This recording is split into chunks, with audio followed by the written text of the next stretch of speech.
Why do you think there's so many AI frameworks? I've literally seen thousands came out.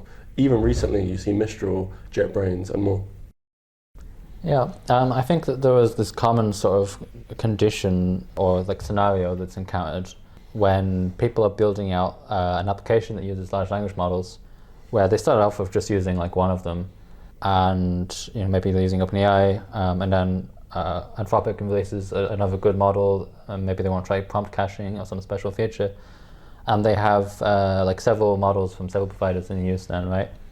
And if they're building agents that have tools, then immediately people would need to start writing a way of writing like the tools abstractly. And I think that just so many people encountering that problem simultaneously, and there being nothing like dedicated to solving that problem, led to people thinking like, okay, I've solved this problem. I've made like a generic agent framework. Let's go share it. Let's open source it. So I think that like that's a large sort of like source for the initial many of them. MCP now makes that very different sort of scenario if people are ending up using MCP to actually provide most of their tools. But I think that's like where a lot of the momentum of them has come from in the first place as well, yeah.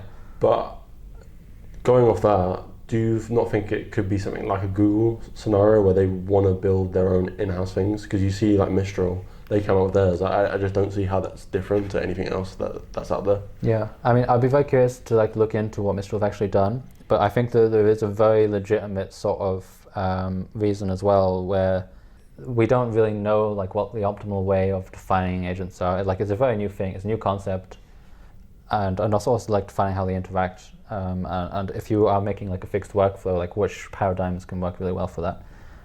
So there's a if you look at the frameworks available today, they do have a lot of parallels, and I think they're starting to converge. You notice that they're like one of them might have like a unique feature that like maybe they deprecate or something, because it's kind of an exploratory process, right?